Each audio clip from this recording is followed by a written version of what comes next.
پورے عالم اسلام کا سر فخر سے بلند کیا تھا، اور اسی اجلاس میں اس دفعہ جو پاکستان کا نمائندہ گیا ہے، جس نے سر شرم سے نہ صرف جھکایا ہے بلکہ اس نے اپنی نالائکی، نااہلی اور یہ ثابت کر دیا ہے کہ وہ ایک رجیم چینج کی صورت میں ایک کٹ پتلی کی طور پر لا کے رکھا گیا تھا، جو وہاں پہ کھڑا ہو کر سیلفیاں بنا رہا ہے، جو گوریوں سے ہاتھ ملانے کے لیے ان کے بازو پکڑ کر اپنے آپ کو سوچتا ہے کہ جیسے ایک چنگڑ کو اٹھا کر کسی بادشاہ کے محل میں بھیج دو اور اس کے دسترخوان میں بچھا دو، اور وہ سوچے کہ آج میں ایک دسترخوان میں VIP دسترخوان میں کھانا کھا رہا ہوں اور میں یہاں سیلفیاں بنا لوں۔ اور اس نے چند لفظ جو پڑھے، جو لکھے ہوئے تھے، وہ سارے کیا تھے؟ یہاں پہ انسانی حقوق کی دھجیاں بکھیری جا رہی ہیں، اخلاقیات کی دھجیاں بکھیری جا رہی ہیں، قانون کے پڑخچے اڑ رہے ہیں، یہاں نظام عدل کو تہس نہس کر دیا گیا ہے، اور یہاں بے روزگاری کی انتہا ہو گئی ہے، مہنگائی کی وجہ سے عام آدمی خودکشیاں کر رہا ہے۔ اور انہوں نے جا کر وہاں کیا پریزنٹ کیا ہوگا کہ ہم نے اپنے ملک میں دودھ اور شہد کی نہریں بہا دی ہیں۔ انہوں نے صرف یہی پریزنٹ کیا ہوگا کہ ہم ہیں اور ہمارے 4 ساتھی ہیں، ہم نے آپ کے حکم پہ جو آپ کا حکم تھا وہ بجا لایا، اور ہم نے رجیم چینج کر کے ملک کا ستیہ ناش کر کے رکھ دیا۔ عدم استحکام عروج پہ ہے، بد امنی ملک کے اندر تاریخ کے بدترین دور سے گزر رہی ہے، لا قانونیت اور نظام انصاف، نظام عدل اس سے پہلے تاریخ میں نہیں ملا، چاہے وہ ہٹلر کا دور ہوا ہو یا وہ دنیا کے کسی بھی اور فسطائیت کا دور ہوا ہو، اس سے بڑا ظالم دور تاریخ میں نہیں آیا۔ مہنگائی عام آدمی کے بس میں نہیں ہے کہ وہ اپنی زندگی گزار سکے، اور جینا اس کا دوبہر ہوا ہے۔ ملک کے جو اثاثے ہیں، ان کا کام صرف یہی ہے کہ ان کو کسی کو گروی رکھنا، کسی کو بیچ دینا، کسی کو پرائیویٹ کر کے اپنا کمیشن لینا، اور پھر یہ کہنا کہ چلیں جی ملک سے ہم بھاگ جائیں گے۔ مجھے یہ چیز سمجھ آتی ہے اس لیے کہ یہ جو سٹیک ہولڈر ہیں یہ سارے کے سارے ملے ہوئے ہیں، لیکن بدقسمتی یہ ہے، ان کا قصور نہیں ہے۔ بر صغیر کی تاریخ، چاہے اورنگزیب عالمگیر سے شروع کریں یا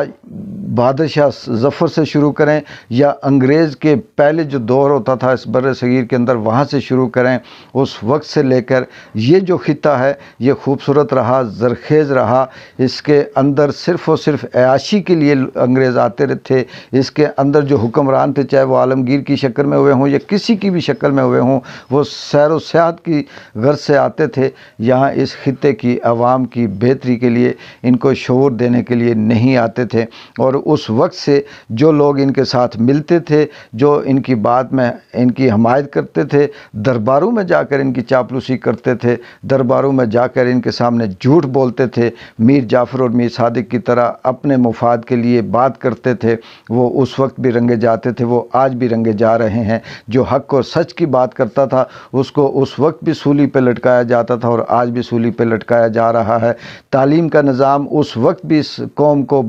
بوجھ بنا کر رکھ دیا گیا تھا تاکہ شعور نہ آئے، اور آج بھی اسی طرح سے بوجھ ہے۔ اور یہاں اس ملک کے اندر سوائے ظلم کے، سوائے بربریت کے کچھ بھی نہیں۔ اگر عوام جاگتی ہے تو یہ عوام کو سلا دیتے ہیں، اس کو مار دیتے ہیں، اس کو اغوا کر دیتے ہیں۔ اس کی وجہ یہ ہے کہ یہ خطہ جسے اب انڈیا، بھارت اپنے آپ کو بہتر کر رہا ہے، بھارت نے اب اپنے آپ کو اس حد تک پہنچا دیا کہ وہ چاند پہ پہنچنے کے بعد اب سورج کی بھی تحقیق کر رہا ہے، اور کینیڈا کے وزیر اعظم کو 2 ٹوک اس نے دھمکی لگا دی، چاہے وہ صحیح ہے یا غلط ہے، لیکن پاکستان کا میڈیا انڈیا کو تو فاسسٹ کہتا ہے، انڈیا کو تو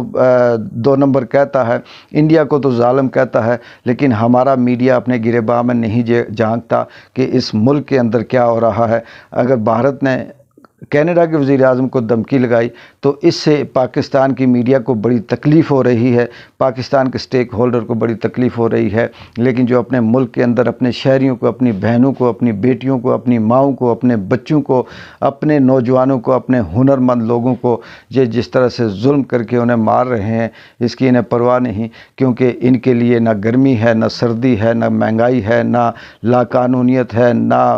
نظام عدل میں کوئی پرابلم ہے، کیونکہ سب کچھ ان کے لیے چل رہا ہے۔ 25 کروڑ آدمی بھیڑ بکریوں کی طرح ہیں، اور یہ 2500 بندے جو ہیں یہ اپنی زندگی کی عیاشیوں میں ہیں، کل یہ بھی مر جائیں گے، ان کی آگے اولاد آئے گی۔ لیکن آخر میں میرا یہ سوال ہے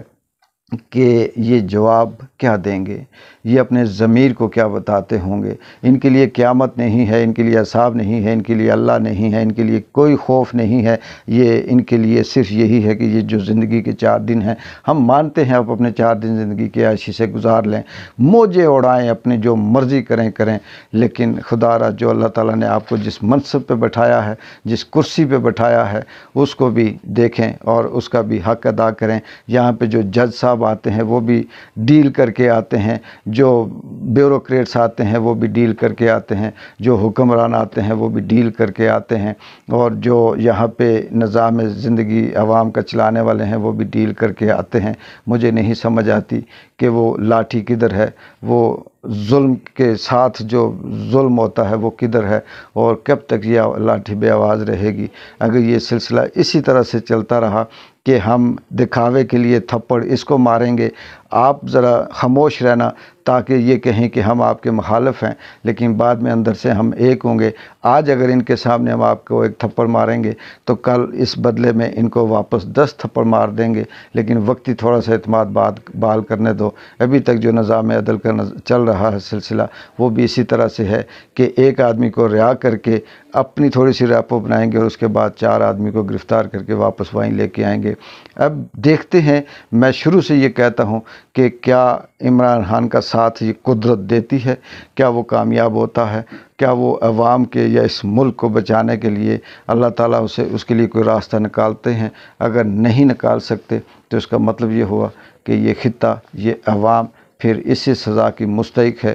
پھر یہ غلام رہیں گے، یہ مظلوم رہیں گے، یہ پستے رہیں گے، اور مہنگائی کے خوف سے خودکشیاں کرتے رہیں گے۔ پھر یہ اپنی نسلیں میرے خیال میں شاید آگے ان کو اس ملک میں رہنے کے لیے اجازت نہ دیں۔ اقبال جنجو کو اجازت دیں۔ دیکھتے ہیں کہ آنے والے دنوں میں یہ ظلم، یہ بربریت، یہ لاقانونیت کس طرف رخ اختیار کرتا ہے، اور یہ جو ہمارے ملک کے بد نصیب عوام کے جو سٹیک ہولڈر ہیں،